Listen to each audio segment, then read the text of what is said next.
So, what do you guys want to talk about? This is Jeff Martin alongside the trendsetter Brian Berga. We are the Jersey Wrecking Crew. It's been a week, a little bit over a week since John Cena retired, man. I can't believe how fast time flies, especially in the holiday season. But guess what? Our gift to you is another episode of the High Spot Podcast, HSP on the Give Shot Network.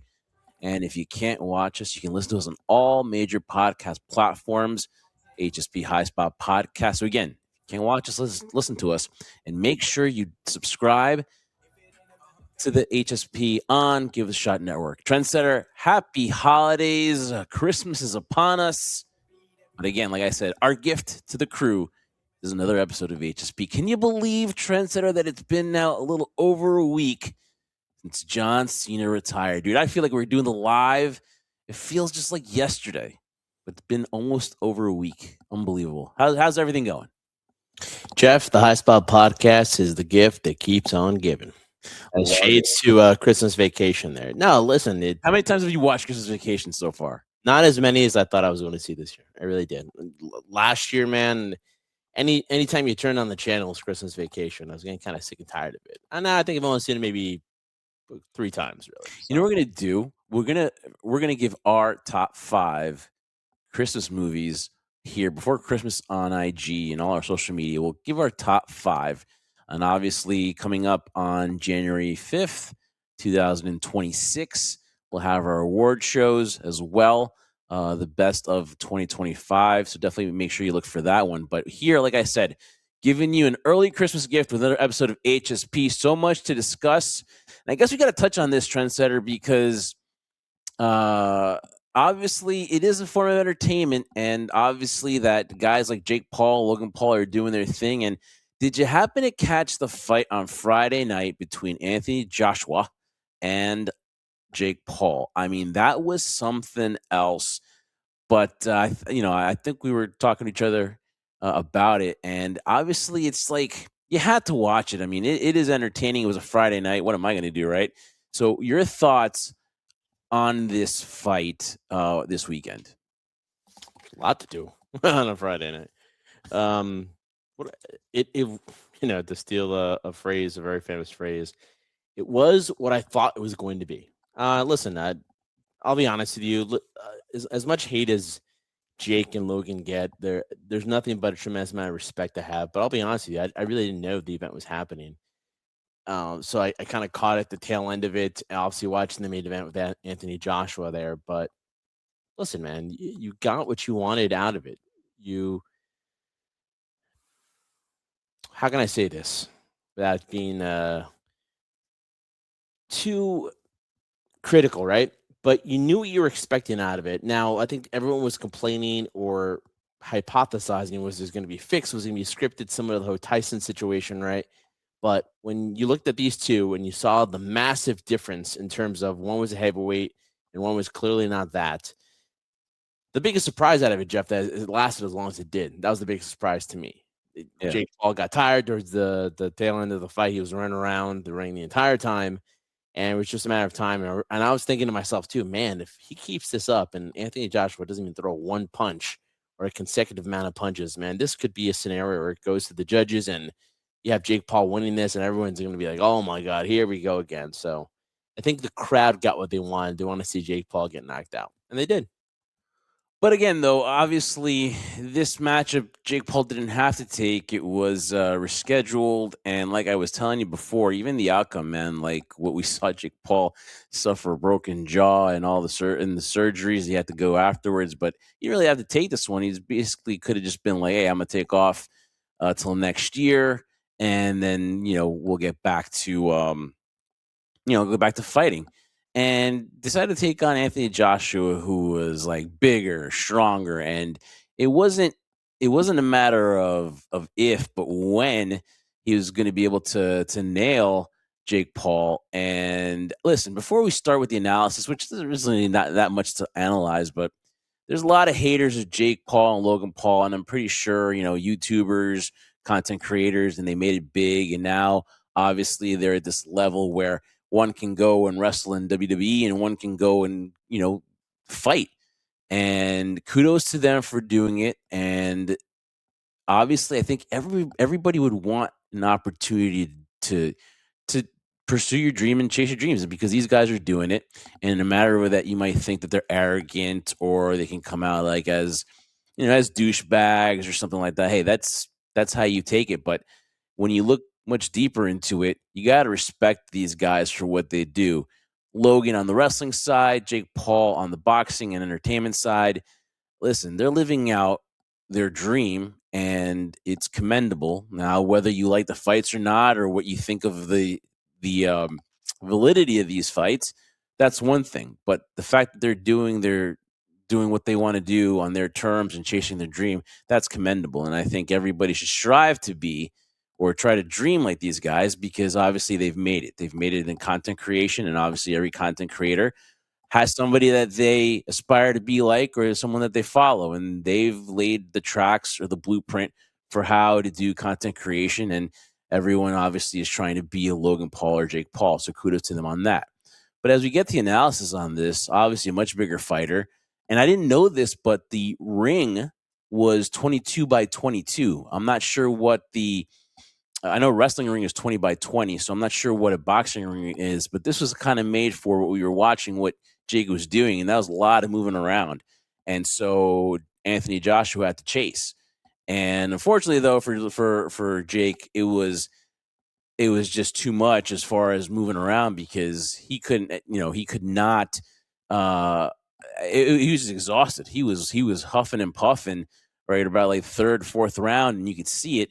And then you made a great point, Trendsetter. Is like, listen, man, hit the body because Joshua was missing. And obviously that the ring size had something to do with it, but you were like, he's missing. Why don't you just go to the body?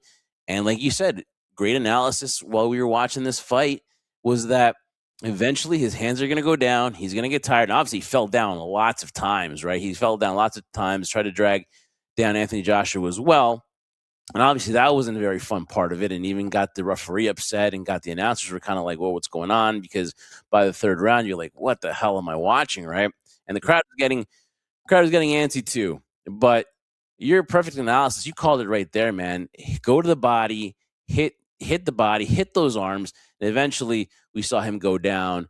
And just your thoughts, though, when you saw it, to you? Was it a matter of when, not if, and also too, how big of this was for Joshua? Because everyone's talking about whether this is rigged, this stage, where they have special things that are set in the contract that you can and you can't do. This had to be big for Joshua as a fact of just the validity of this fight, right?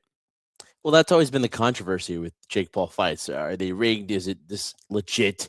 I mean, because nobody wants to really believe that's actually a scenario where a YouTuber who has, listen, I take nothing away from Jake Paul. He's done a tremendous job of training, get himself in shape, and his skills have improved. But to be at the same level as elite fighters, now, you have, Anthony Joshua, an elite boxer in the heavyweight division, and these other individuals aren't up to that level. So it's kind of like, come on, what we're gonna do. And I know a lot of people want to say Mike Tyson, but listen, Mike Tyson was way past his prime. Should have really been in there. And you could tell there are times where, people will, look at footage and say, hey, listen, this is, Jake saying, hey, listen, calm down, relax, is it as scripted as people claim it to be. Just to add to your point though, too, Jeff, when I looked it up too, in terms of official sizes for a boxing ring, it's either 16 by 16, 18 by 18 or 20 by 20. So the ring was actually a lot larger, which gave Jake the ability to run around, which we did. I first called that. I think he's gonna be tired. There's no way he can do this for 8 rounds. Now this was a legitimate 12-round fight, 8 rounds. So yes, to me it was a matter of time. But the closer we got to the fourth and fifth, I was starting to kind of think, is this a scenario where it's just like he's just waiting for that one punch? Luckily, he was able to go to the body, hit the shoulders, get him exhausted. I mean, I think Jake was also fatiguing himself by running around as crazy as he did. So, yeah, it was a matter of time. But there was a part of me that was a little bit worried, thinking, man, like, is he going to wait till like the sixth, the seventh, or eighth round to try to do something? At that point, it might be a little too late. And if you go to decisions, anything can happen, especially with fights that people think are rigged to begin with anyway, and they're scripted. So, listen, at the end of the day, entertaining. To your point, too, Jeff, also add this to a lot of people that are haters of Jake and Logan are the same individuals that wish they were in that spot. They were in the situation and in the lifestyle that Jake and Logan have done for themselves too. So listen, as much as the disrespect comes along and the hate comes along, everyone envies to want to be in that position where Jake and Logan have the ability of kind of basically doing whatever they want to do, one in boxing and one in the WWE. So, listen, at the end of the day, I hate using that term, end of the day, but basically what's going to happen is that now Jake has no choice but to take time off. Hadn't gotten surgery on his jaw, was broken in 2 places. I think he had something with his foot as well. I think he might have dislocated or it looked like he sprained his ankle. Maybe it was a little bit worse and more severe. So Let's just say a foot injury, right? foot injury, yeah. So he has significant time to take off before we ever see him in the ring again. So the original plan was for him to take on Gervonta Davis in November, and then this Much match. smaller fighter. Yeah. So this is a heavyweight, and he had to move up. I think he made it to 216. I think Joshua was like at 241, and then who knows what he was up on that fight. But obviously, you could tell when they got in there that he was obviously the bigger fighter, and it was a huge differential when you saw them in the ring in the middle. And then obviously, Jake Paul comes out to the Hulk Hogan as a tribute, comes out in the gear, and you're thinking, okay, anything can happen.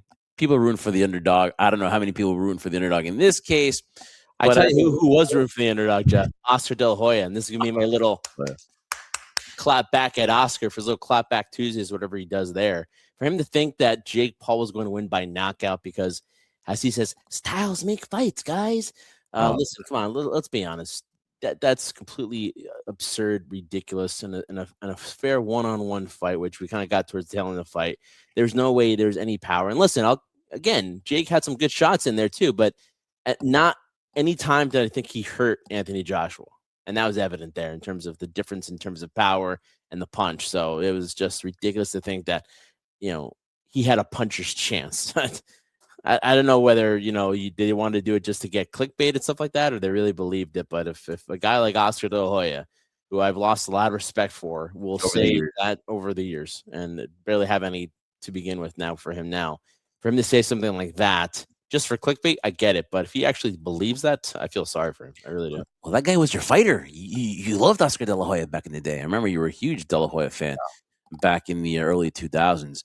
And listen, again, it's not that much of analysis, but obviously the spectacle of Jake Paul in that entrance with his brother Logan, and for at least a round there, at least for 2.5 rounds, 3 rounds, there was really nothing going on.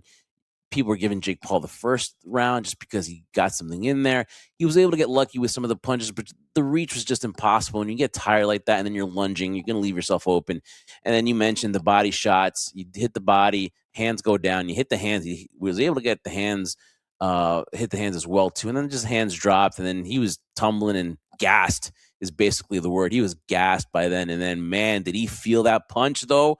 Oh my goodness. I can't even imagine. And then Jake obviously mentioned in the post that he probably broke his jaw. And then when you saw that close up of his smile, the teeth, the jaw was just all over the place. Had to get teeth removed. 2 titanium plates, 1 on each side, and lost some teeth. So I know they got paid handsomely, but I just don't know how much you would have to pay me to get in there I probably would have died because I just, it's just, I'm not a boxer or whatever like that. And obviously I would be able to take a punch like that, but that had to have hurt. So obviously whatever he got paid, it was not well worth it, but he obviously got paid a handsome amount to take that. So I'm just glad he's okay. I don't know. There's a big enough paycheck for me to take that myself, man. I don't know. And then the post, there's that picture of a Logan and Jake is on the on the hospital bed, and Logan standing up. And then we saw the Logan trying to take the chain off of Anthony Joshua, which you told me about it. And I went and looked back at it, and I mean, like, what an agitator Logan was there. So always wanted He's great at it, man. Always wanted to rile something. He's the ultimate heel, dude. Obviously, made for pro wrestling. And we'll see. We'll see what the future is for Jake. Obviously, Anthony Joshua wants to get back into the world championship picture. Maybe a upcoming fight with Tyson Fury. I don't know. Boxing is so messed up, dude. You never know. They never give you the fights that you want to see. But this is obviously the next big fight to make. Terrence Crawford, obviously, retired the week before. So that's done. Canelo is maybe past his prime. So to me, this would be the fight, the heavyweight fight that people want to see. And as far as Jake, he said he's going to go back to cruiserweight. We'll see what's out there, but obviously he's going to keep on fighting. would he ever go to WWE with his brother, and would he be entertaining like Logan? I gotta say yes. I gotta say both these guys are made for WWE, and if they were ever a tag team, holy crap, Trendsetter, they would be probably, in all honesty, one of the best heel tag teams ever, without even seeing Jake in a wrestling ring. I can't even argue that statement. I can't because listen, as much as people want to dispute the fact that, oh, look at, Jake, he's in the boxing ring, he's taking serious damage, he's taking high risk. There is risk in professional wrestling, as well as Logan has alluded to on his podcast and when he's done interviews before, of how taxing it is on the body. Now, for somebody like Logan, it comes natural because he's so naturally athletic. I don't know if the same athleticism, and people say, oh, he's doing boxing though, but it's a little bit different in terms of that and doing it in the ring. But I think I would agree. I really feel right now, after this fight, he's probably going to go to, like you said, he's going to go to cruiserweight after he recovers from his injury. He really is banking on trying to get a world championship of some kind. So there's still that dream of his to do that, along with the management, and basically trying to convince the public that Jake Paul had a legitimate shot, and it was basically Anthony Joshua who was, tugging on his head and causing him to be exhausted as to why this fight was lost. But regardless of that, I think that transition moving in, unless Jake has a few more fights left in him and see how that goes, I think that would be the next possible solution for him. I think it makes the most sense. Longevity wise, though, too, it's like, you see Jake there, you see Logan more often on TV now, but still, it's a scenario that he's used sporadically, I guess, in a sense, to elongate his career.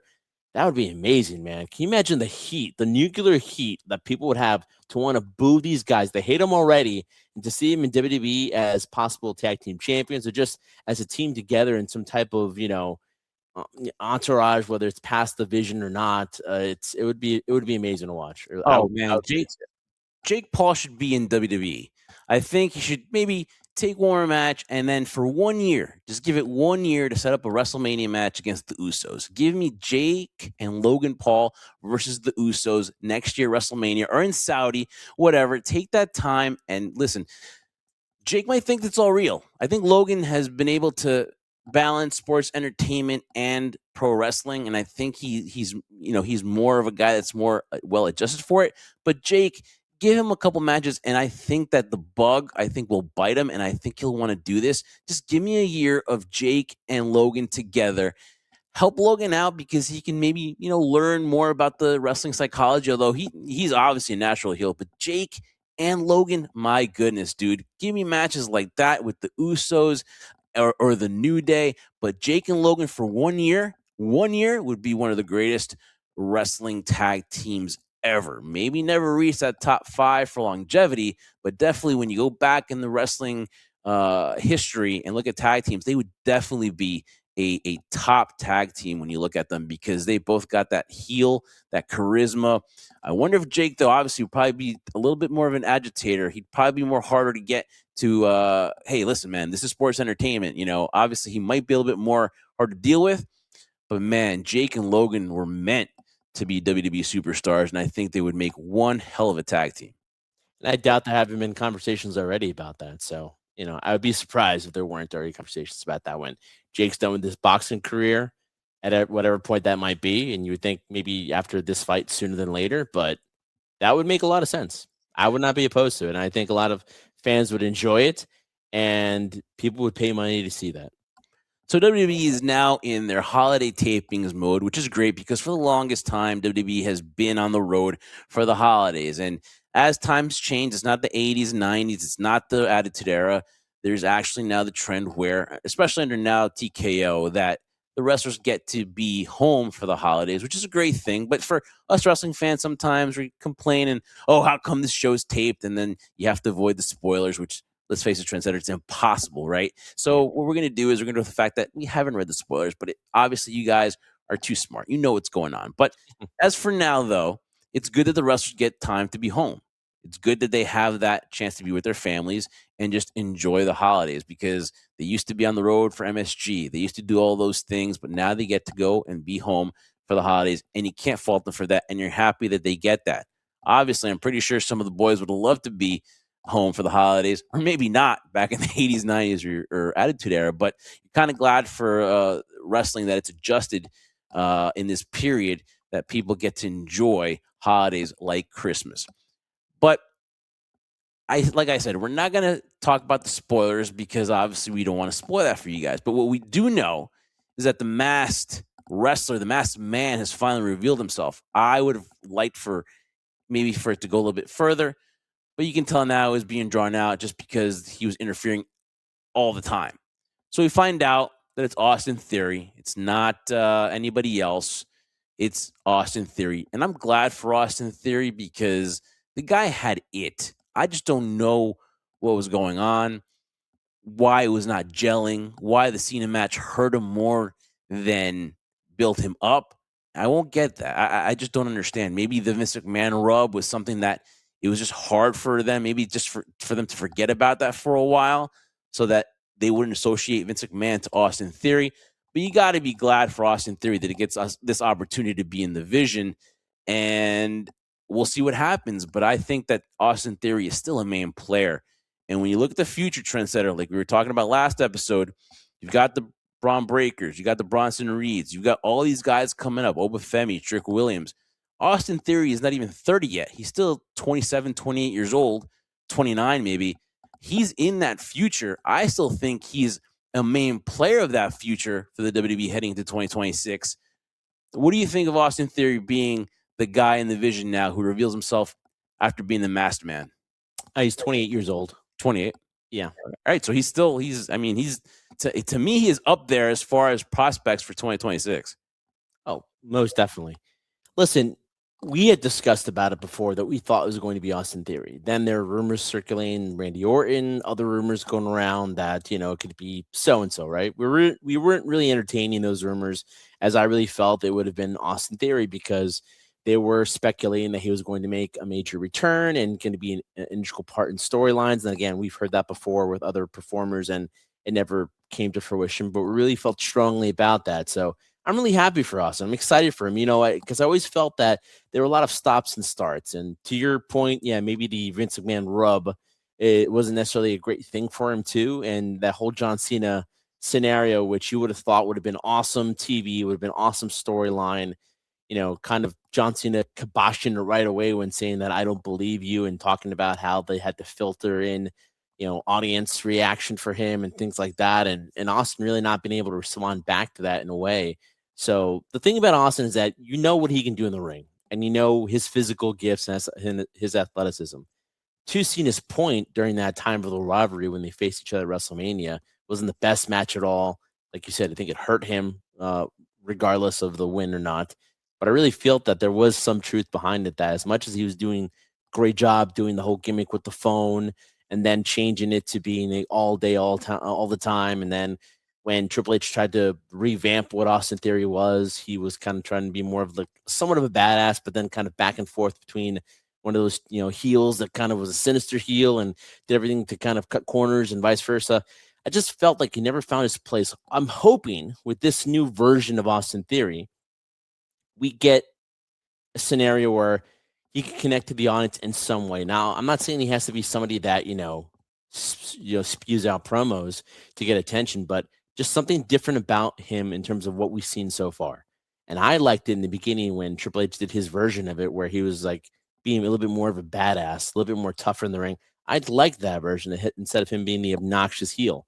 So I'm hoping we get that version of him going forward, and I hope they see it through. But listen, he is 28 years old. There are obviously ample chances for him in terms of like what he has to bring to the table of just the look about him. Like we've said it before too, when we first interviewed him, like he has that look about him. Like this guy looks like he's a star. He brings that about him when he's in the ring just by looking at him, right? I hope he has that connection. I really do. So I'm excited for this move for Austin Theory. But my question to you, Jeff, is that if this doesn't work, is that it? Or do you think he still has an opportunity for multiple chances in case this thing with the Vision doesn't work out for him? It's got to work for Austin Theory because I think that this is a prime position. Now, you read a lot that Paul Heyman really likes Austin Theory, and Austin Theory is there to perhaps take pins for Bronson Reed and Braun Breaker. Who knows whether that's going to be his job, but it doesn't hurt him to be with Paul Heyman. I really think, Trendsetter, that this is Austin Theory's best chance to succeed. I can't answer whether he will, but now it seems like the road is paved for him to do so. I think honestly, a lot of stuff that hurt Austin Theory was, let's talk about WrestleMania, him and John Cena. I think that he just couldn't hang with him on the mic. I think that really hurt him a lot. I think obviously the failed Money in the Bank attempt where he didn't cash it on a major title. Everybody, almost everybody goes for major title, and then Austin Theory failed to do so on a mid card title. That also hurt him, and it kind of really didn't make any sense. Then go back to Roman Reigns. Roman Reigns torched Austin Theory on the mic. There was no coming back from that. And obviously, the worst thing that hampered Austin Theory was being Vince McMahon's boy. That's basically what happened to me. And I look back on it and it kind of makes sense because this whole thing with McMahon that was lurking, all these allegations, all these things that were going to come out, and for Austin Theory to be associated with Vince McMahon, as much as WWE tried to not talk about it, I think the best thing that they thought would be for Austin Theory just to go away for a little bit. And I think that's what they did at the end of the day. When I look back on it and I think about where was Austin Theory, the fans were clamoring for it, and the fans cheered for him when they saw him. So there was people wanting to see what was going to be next for Austin Theory. And I think that, again, this is a reboot. It's been now a while since he's been associated with Vince McMahon, and him being aligned with Paul Heyman, I think, can help him out. And we'll see what happens on Raw because he is scheduled to compete on Monday Night Raw. I'm not trying to spoil anything else, but we will see what happens to Austin Theory. And again, he's still, like you said, 20 years old. So there should be a very, very nice upswing for him in 2026 as he now enters with Division. So we'll see. I think he's got to make it work. I think this is his best chance to make it work. And I definitely see Austin Theory being a major player. Like you said, Trendsetter, he has it. He has the tools. Now let's see if he puts it together with the vision. All right, Trendsetter. So the holidays are upon us. And like I said, SmackDown is also in the holiday season. We saw this big build now for Drew McIntyre and Cody Rhodes. One thing that I wanted to get to that, Trendsetter, and then there's one other thing as well before we talk about the whole John Cena last interview, which we're going to close with, and that is this. Man, listen, SmackDown's going to get kind of a reboot moving to 3 hours. You're going to get guys from NXT, but I'm going to say it again. What I never thought could happen was just the crowd just going dead for Giulia, man. And I feel for her, and I don't think it's because she's not trying, but just something is not working. And I think just the fans don't care. She's not relating to them. I don't think she's been put in the best situation. And it's clearly affecting, her push, fans caring. And I'm just surprised. I went back this weekend and looked back at her intro in NXT. She had this aura coming out to confront Roxanne. And now it's barely crickets, Trendsetter. And obviously, I mean, hopefully it changes, but I don't know how to fix it. Do you? Well, I told you this before. And listen, what I'm about to say, everyone's going to be like, well, it's a demotion. Well, at this scenario, you can view it as a demotion. You can view it for whatever you want, but you just said it yourself. It's not working. We didn't know how to fix it. Moving her to Raw is not going to change anything. Moving her, for example, lowering the card or having somebody speak for her is not going to change anything. I think, honestly, you have to bring her back down to NXT. I think that there is this huge enthusiasm when, Giulia first arrived and then Stephanie Vaquer and thinking, all right, these two women are going to be the anchors of this new women's, division that we want to create. Though they're going to be the focal point. Stephanie Vaquer had such a huge momentum, a huge tidal wave behind her that people just got on and rode that and basically left Giulia behind, and she can't keep up. Now, the funny thing is that both these ladies, English is not their first language. Giulia can speak a certain amount of English, and so can Stephanie, but yet people are drawn to Stephanie and not Giulia. My biggest thing is, again, this is the old school mark of myself, is that you have to let the in-ring work do the story sometimes. And I just feel that whoever Stephanie's in the ring with, they get better with her, and she's able to work with that style. It's not crossing the same thing with Giulia, where she's talented enough to work with anybody. She's proven that in terms of what she's done all over the world, but it doesn't seem to be clicking in terms of what she's trying to do. Now, as she's a heel, she's not going to do all these things she does too, because less is more. You don't want to show that all to the audience. I get it. To me, she has to go back to NXT. She never finished her run there. In a way, it's a way for her to kind of be repackaged or kind of reintroduced and give more time, because right now it's not working. And if people are naive enough to believe that we're just gonna keep putting her out there, now it is possible that WWE will do that. We'll just put her out there, we'll put her out there, whatever, because they're gonna try to get whatever money's worth they can. It's just gonna hurt her, and you're gonna hear more and more crickets out there, because when you saw her from what you described in her debut in NXT, crowd was going crazy.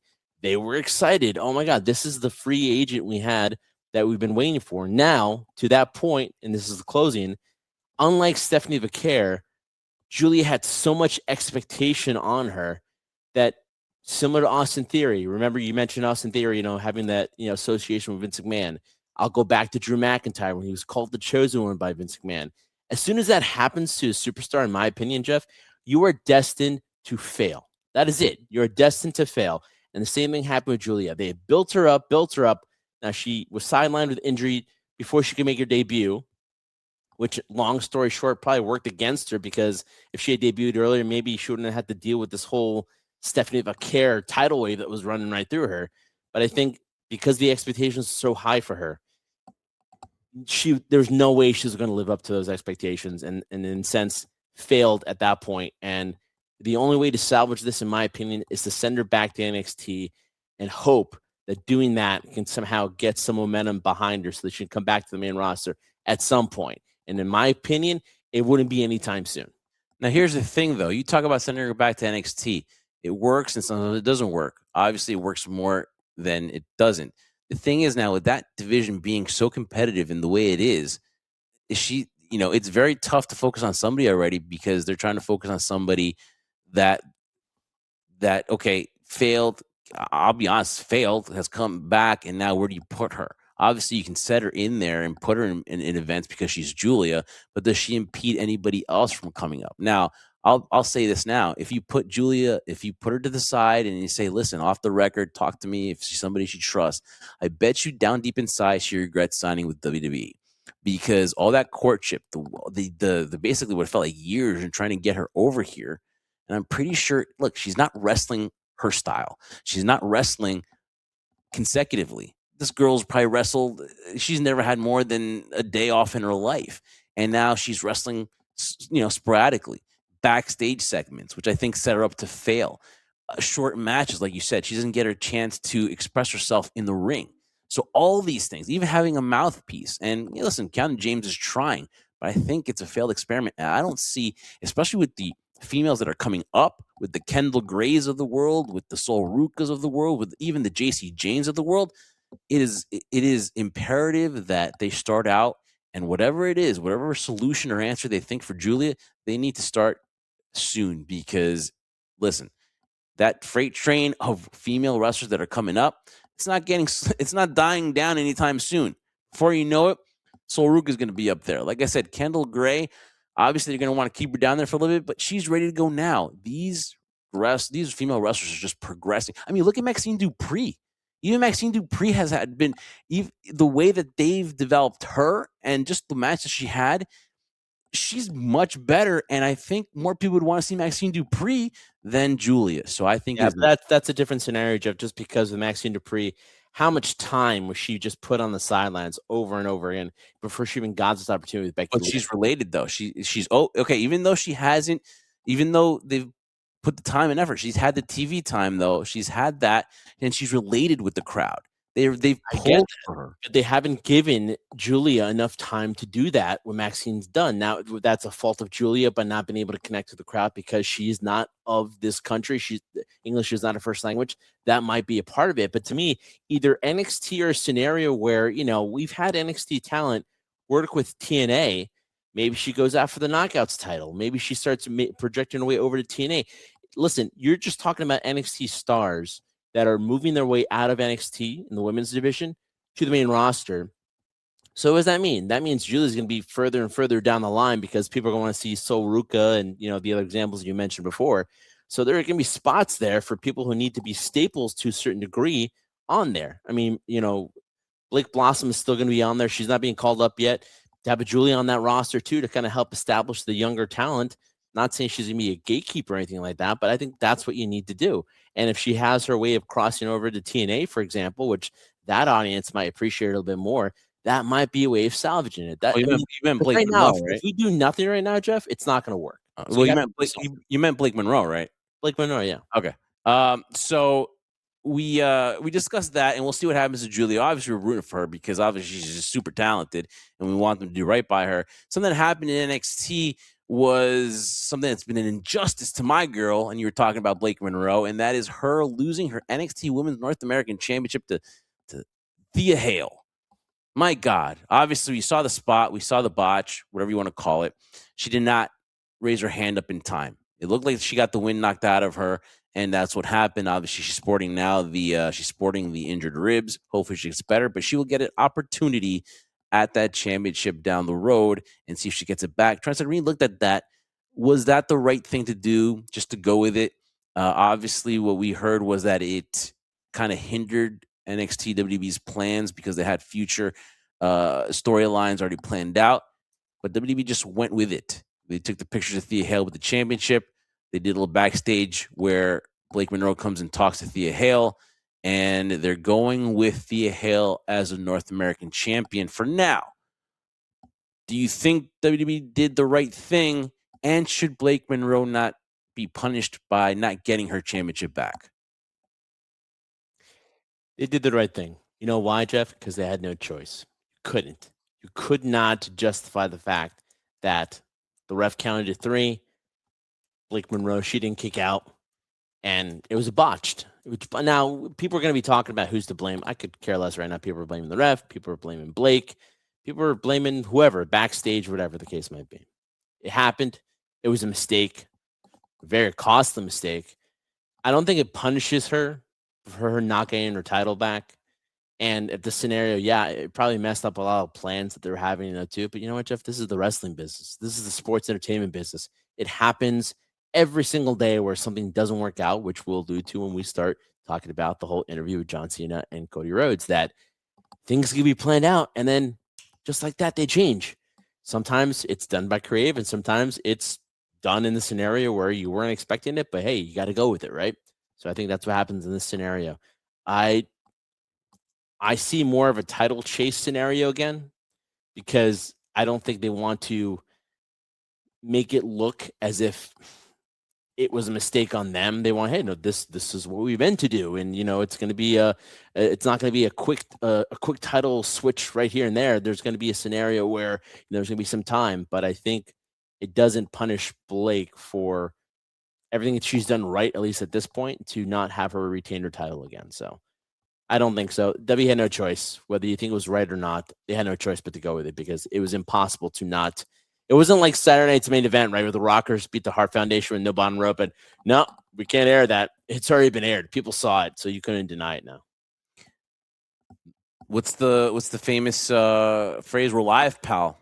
Right. So anything can happen. Obviously, these things happen less than than normal. Obviously, they do rarely happen, but they do happen. And on cases like that, hey, the referee's trained to hit 1, 2, 3. I'm not waiting. I'm not going to make it look like it's not real, whatever. And unfortunately, Blake Monroe got the wind knocked out of her, and it should be nobody's fault.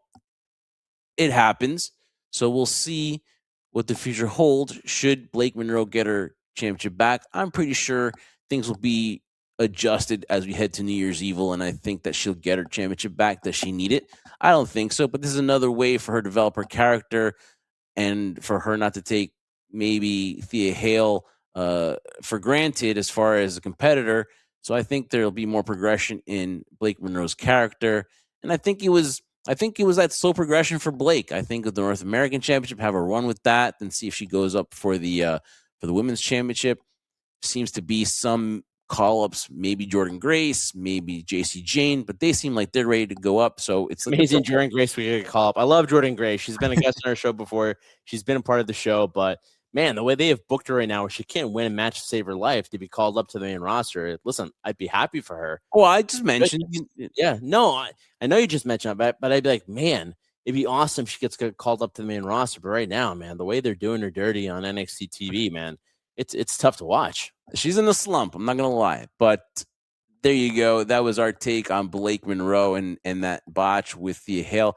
But WWE did the right thing. They just properly, and the music played too. Blake Monroe's music played, so it was just, for a brief minute or so there was some confusion, but it happens. It's live TV, and they're gonna go with it. And I think that was the right thing to do.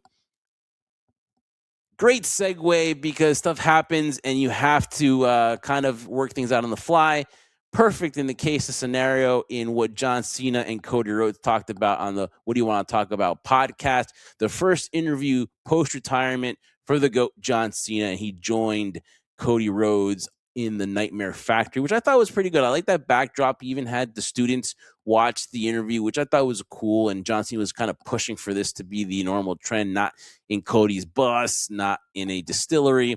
Do it in the Nightmare Factory, and we'll see if they do that going forward. But obviously, you look at Cody Rhodes, and his podcast is basically talking to the guest and then slowly watching him go from being coherent to incoherent, and him getting obviously a little kind of wasted towards the end, but he was able to hold it together. That's But what you mean. obviously, but he got gradually, you could see him kind of slow down, and it's always fun to see that as well. But you have to get used to that, right?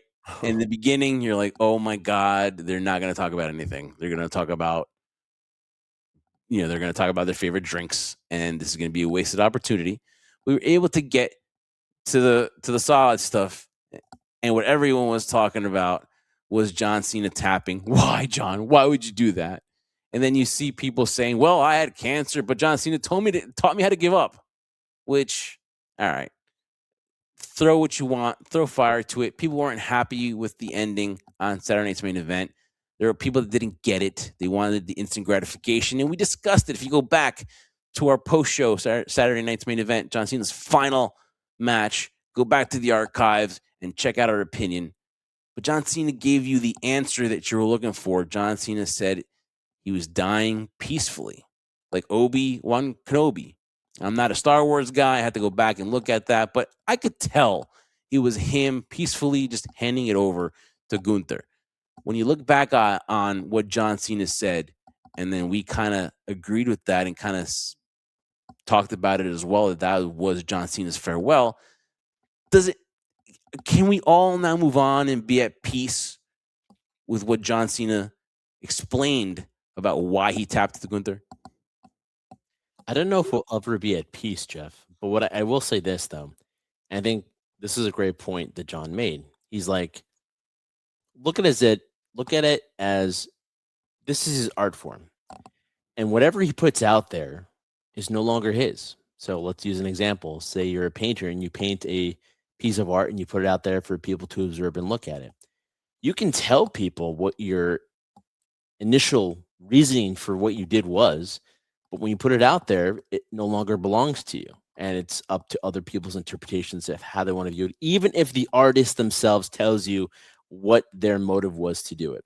So John described kind of how we talked about during the, post Saturday Night's Main Event live stream we did on YouTube of what we thought initially when we saw it, our initial reaction, and was very close to what John was saying. He was dying peacefully and saying, tapping out, saying was saying goodbye to the wrestling world of being in the ring as an in-ring performer.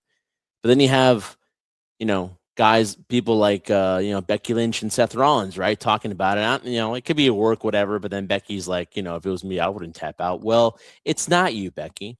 It's not always about you. It's about the person themselves in general. And I have no problem with it. And then they're going to be individuals. They're going to be like, even though John has stated this is the reason why he did it, they're going to be like, oh, he's just saying that because creative told him to do it. Triple H, this is all Triple H's fault. And, he's saying that because he's a good company guy, but he really didn't. Well, he's telling you this was his decision. This is what he wanted to do. And yet people still don't want to believe it. So it's not going to put any of the comments to bed at all. I think it's just going to add more to it, as we've seen after this interview. People are still talking more about it, how they did it wrong. Even John Cena's father, God bless him, is still upset about the fact that Gunther should not have been his final opponent and that he should have passed out or been pinned 1, 2, 3 rather than the tap out. I mean, I just find it hysterical at times too. And listen, nobody loves wrestling as much as you and I do, man, too. Like, we understand that feeling. I understand where they're coming from. But if you want to try to make some logical sense in something that's not logical in pro wrestling, you have to accept it. This is the way he wanted to go out. People are like, well, we want him to go out in a Shield. This was his version of going out in a Shield, not quitting and passing out to the pain like a Stone Cold Steve Austin at WrestleMania 13 against Bret Hart, or just being pinned clean 1, 2, 3, because we've seen that countless times during this farewell tour. It was doing the one thing that you never thought he would ever do. Granted, it'd been 20 years since he last tapped out. Michael Cole had mentioned it before. But to see the one thing you would never think to do, a shocking moment, just like what happened at the Elimination Chamber, right? A shocking moment, seeing John Cena tap out, and the momentum that would give a guy who right now is the most hated guy in WWE, Gunther. It served its purpose, Jeff. I don't know. That's just my opinion. And I think you spoke again so eloquently about the whole John Cena situation, because I respect the people that thought that it was wrong, because it sets up a debate. And if you still feel like it was the wrong thing to do, because we posted the video of John Cena explaining it, and people still didn't agree with what John did. He's a company guy, and I totally 100% believe that he was going to go along with it. And he's going to go. And if it was his idea, I believe that it was. Triple H is not going to go against it. Now, if you want to be against this whole run and you want to talk about what you didn't like about the farewell tour, we're going to get to that, because, again, things change, things pivot. They have to adjust to things. But it was to get back to what John Cena did. I respect the Ariel Helwanis who wanted that instant gratification of the kids watching John Cena win, the celebration. But John Cena, in losing, celebrated the same way. At the end of the day, it was just a match, and we're celebrating the man. So everyone clapped, everyone saw the video, everyone gave John Cena a standing ovation, and his performance was over. He was not going to be there next Monday night. If he had passed out, Gunther would have ended up not delivering on him, promising that John Cena was going to tap out. And without the tap, you don't get what happens on Monday night. Mm-hmm. And for Jeff Jarrett to come out there, a guy who's been in wrestling for God knows how long, he knows more wrestling than I know well, maybe not now, but he knows more wrestling than I know in my entire body. He has in his pinky. For him to come out and just blast the outcome, I don't agree. And you as a fan need to know, if you've paid $800 for a nosebleed seat, what happens? The time-honored tradition, right, that you say is outdated, it's happened more than it hasn't. You can count on one hand how many times that the honors have not been done. And then you can maybe think the percentages and be like, well, that doesn't happen. You had to go in there thinking that John Cena was going to lose. Even though he had lost to Dominic before, he was there to pave the way for the next ones, and he peacefully tapped out. And that's what happened. Now, as we talk about pivot, though, if you want to be mad about the run, that's another thing. And I'm sure one day we will talk about that run. And he's talked about that run, Trendsetter, and the whole pivoting back and forth, and how if Travis Scott and The Rock didn't bail, we wouldn't get CM Punk. We wouldn't get Randy Orton. We wouldn't get Dominic Mysterio. We wouldn't get AJ Styles. It would have been this arc of John Cena, and we would have missed, we would have missed that on these matches. We wouldn't even had Cody at SummerSlam. So I get the fact that they did the best that they could, but talk about that, Trendsetter, and how, if you think John Cena explained it well, I think he did. And down deep in his heart, at the end of the day, I don't think he regrets this run at all. I think the 36 dates was what it was, and he explained to you again his thoughts. Him and Cody never talked about Travis Scott and Rock not being there. They just pivoted and did what was next, and you got those matches. But I just think that it all starts with John Cena turning heel, whether you should live on moments and how much you can rely on them, because obviously it bit them at the end. By chasing that moment, it ruined, to me, everything else. Yeah, I mean, a lot to break down there. I'll try to do the best I can when I'm describing it, though. But to your last point about moments, right? About him tapping out, and that was a moment that people will remember and will still be talking about it. Guys, whether they're fans or they've been in the industry, they all have their take. either agree with it or disagree with it or whatever the case might be. It's amazing that the whole discussion isn't necessarily about him losing, but the manner in which he lost. And that's what I've talked about before. Wins and losses don't matter, but usually the manner in which you do does. But I kind of find it hard to believe that I get that when somebody's an in-ring performer and they're going to be there the next week, but John isn't. So at the end of the day, it doesn't matter anymore. It doesn't destroy his legacy. To your point about the run, I get it. I understand. I mean, we're gonna talk about this at length, or at least a little bit more in depth than we are now. But to make it more brief, it's like, yeah, it was a moment. It was a moment that they wanted to do as a scenario about wanting to make Elimination Chamber, be more talked about. And wow, have a moment of him turning heel. John was like, okay, what a challenge. And at this stage of my career, at this stage right now, where I'm about to walk out, why not? It would have made more sense if you had Travis Scott and Rock there, to what John Cena had said. If they were there all the way towards SummerSlam, then I think you would have more reasoning behind the heel turn, because it would have been justified what was going on with, the whole Rock scenario and wanting Cody's soul. Now he has John Cena's soul and whatever the case might be, right? But that didn't happen. And so they had to pivot. And then, like you said, we wouldn't have gotten these matches. To John Cena's point, he was like, okay, the heel turn was a shocking moment. But isn't it funny, Jeff, that the one thing that people wanted for so many years, especially when you and I talked about it, we compared it to the turn of Hogan on WCW and joining the NWO. And you were mentioning too, man, I could see him going for another full year or 2 years. John had said it too. To get a guy over, you need 2 years, but he didn't have that. He only had 36 or minus 36 dates to do that. So I think the pivot to the end game, which was the story of John Cena and Cody Rhodes, was going to end at SummerSlam. Now, those two are no longer an equation. And so the obvious choice was the crowd didn't like it. They didn't want him heel anymore. They wanted him as Super Cena. They wanted him as the good John Cena, and they wanted to do his favorite hits tour, which is what we got going towards SummerSlam. And then he's flipped over and he was the John Cena of old. And in terms of everyone was happy. Okay, that was a failure, but hey, it was a moment in time that we saw. But John made a great point in the interview. He said, like, yeah, people will ask, like, what was the end result? And he goes to, and part of me was a little bit frustrated, but now I the more I hear it, the more I kind of understand, who cares? Because we wouldn't have gotten what we got in terms of the matches we talked about. But at the same time, dude, like, people will never once question if somebody gets injured, the fans won't get upset because, okay, that person got injured. Great point, right? Story's kibosh, and now we have to go into another direction.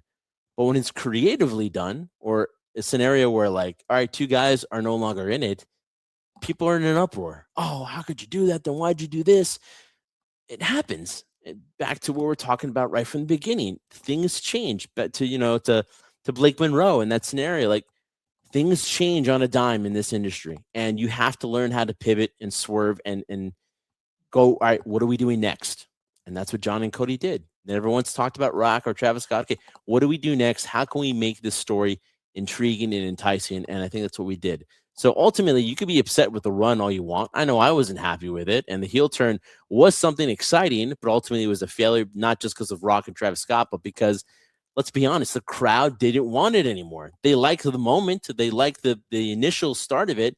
But towards the end, they were like, no, we don't want to cheer him now. We don't want to boo him. So it's like, come on, crowd, make up your mind. You wanted this for the longest time. But the crowd was like, no, we did, but not this moment now. So that's what I got from it in terms of, listen, this industry, as much like Jeff, you and I, when we do this podcast, sometimes things change. We go into a show thinking we're going to talk about a particular thing, or you mentioned something and I mentioned something. All of a sudden, we completely forget about what else we're going to talk about because it was so intriguing, that one topic, that we go on for 45 or 50 minutes. That's kind of what we did during Saturday Night's Main Event. And it's great because you have to be able to change and you have to be able to adapt. And to me, there's no better person in terms of John Cena doing that. And now with Cody Rhodes taking that anchor, he has to be just as good as adjusting, because a lot of things right now have not been working in terms of this title reign with Cody Rhodes. See if you can set it on course as we head towards WrestleMania. But that's the biggest thing I got from John, Jeff. I don't know about you, but the mere fact that, yes, people get injured, nobody's upset. But the moment creative changes something, everyone's in an uproar. How could you do this? I would have done that. Everyone wants to play money quarterback, but that's never the case here. So I got a great insight towards the tail end once they're all tipsy. And Jeff, that drink that John Cena was Oh drinking, my God, I was gonna so say, refreshing, man. oh, I want it. I'm gonna go back just to find out just the recipe about it. Am I a alcohol connoisseur? I am not, but Yeah. that looks You so can't skip refreshing. me. That was good.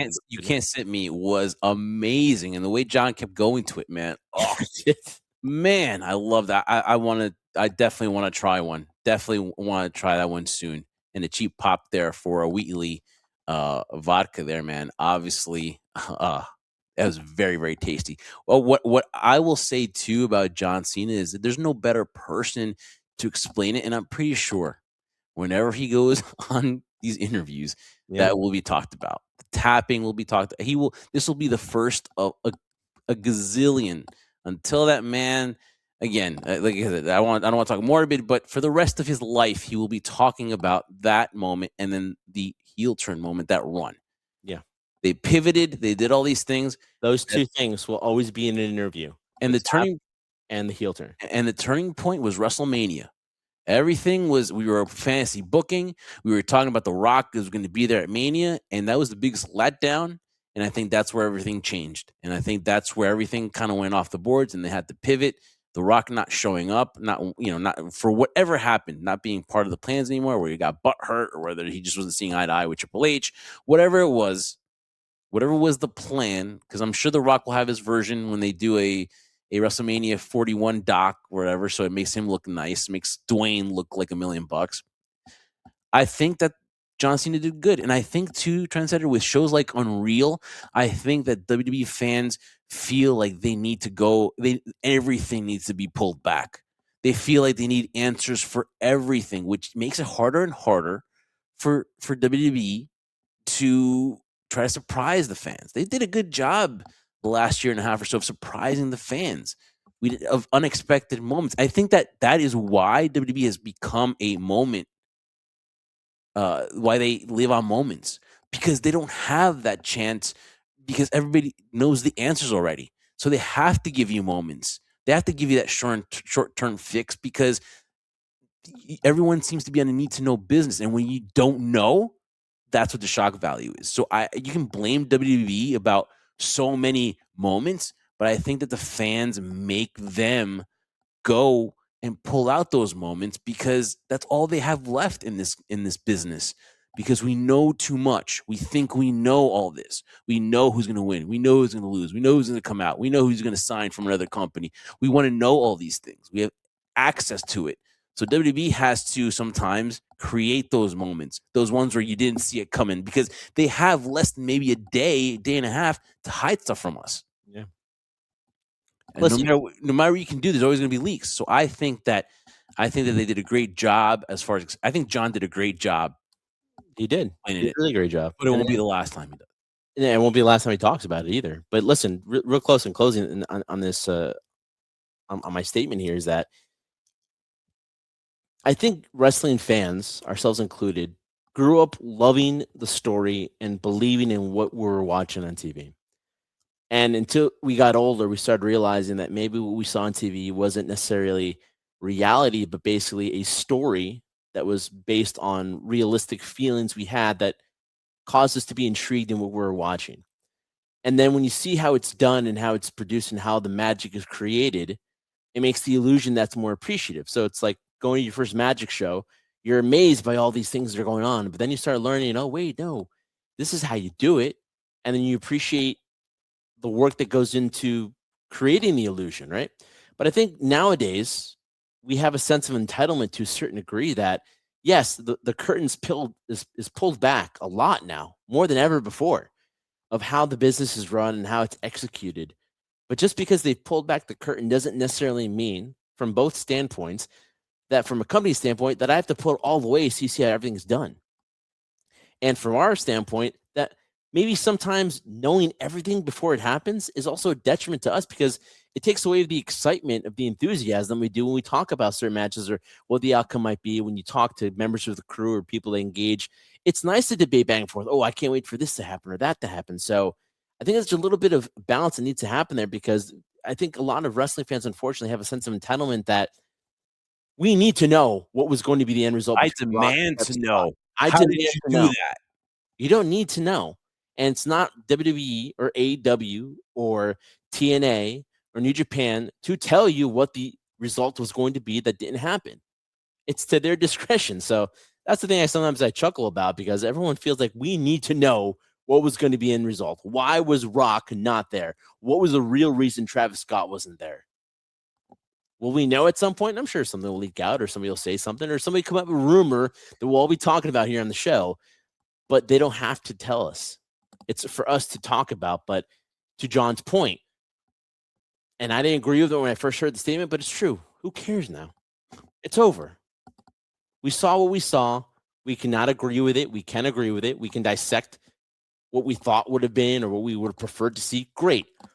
But am I entitled, me, Jeff, to know why The Rock wasn't there, or why Travis Scott officially wasn't there, or what would have been the end result? No, I'm not entitled to get it. I hope I understand. I hope I find out the reason why. But if I don't, oh well, I move on to my life. It's the knowledge that you can be the first to post, the first to take the screenshot, the first to take the video, the first to do that. And I've been guilty of going to a show and watching this little screen instead of watching the artwork being performed in front of me, because part of me, which I say, no, I want to be there for the moment, kind of gets caught up in the whole information, wants to either put it out, wants to save the information. And I know Chris Jericho a long time said ago is we don't take pictures like we sometimes don't take pictures anymore. You just got to use your memory to remember what things were and stuff like that. But since we have this tool, which is a great tool, sometimes it just becomes getting that information out there, being the first to break, the first to, to spread things. And it's you kind of lose the moment, kind of lose the just the innocence of pro wrestling. And so I just think that we're at that stage. And obviously as Unreal comes out down the road and we find out more stories about it, the more we're going to want to know. So there is positives and negatives to peeling it back. That's going to be a term that we're going to use a lot next year, I believe. Peeling the curtain back, peeling all that stuff. And there's negatives and positive towards it. So we want to hear from you guys. Is WWE based on moments because they're trying to get that out of you, because you guys are kind of like, you guys are kind of impatient about how the story is going to go? All these things, are they justified in providing moments? We'll find out, obviously. But 2025, so much to discuss. So you want to make sure you watch our award shows. January 5th, 2026. The categories have gotten smaller, but obviously we will give the best of 2025. We'll give out our awards. And make sure you stick with us here on HSP. Make sure you download, subscribe, hit that notification bell, because HSP is on Give a Shot Network. We are powered by Bucked Up. So we will have the link so you can get discounts for Bucked Up from us to you. That is our gift, Bucked Up Energy. If you love your pre-workouts, if you love that stuff, you want to make sure you take advantage of the link for HSP and Bucked Up. Make sure you get your Bucked Up gear and all the Bucked Up merchandise, courtesy of HSP Trendsetter. We got one more show before the New Year's, and then obviously the first of the year, we will have the award show. But listen, guys, we want to wish you guys a Merry Christmas and a great 2026. But again, we're going to give you the gifts of us coming up this week. But again, Merry Christmas to everybody as we head now, as we wind down towards the holiday season. Trendsetter, close this one as only you can. Guys, have a Merry Christmas from us here at the High Spot Podcast. We love each and every one of you and appreciate you guys always participating and engaging with us during our live streams, where they're going live on Instagram. We're doing episodes, and you guys go in the comment section or following us and commenting us on the posts we put on social media. It is always appreciated. We never take it for granted. And although we might not respond to every single thing, we see everything you guys put out there. And like I said, it never goes unseen and unappreciated by us. So for my tag team partner, Jeff Martin, I am the trendsetter, Brian Berger. We are the Jersey Red Crew. Thank you guys so much for watching this episode of the High Spot Podcast, brought to you by Give Us a Shot Network. Thank you guys so much for that. And remember, leading into the holiday season, or towards the tail end of the holiday season, we do this for one reason and one reason only. We do this for you, the Crew.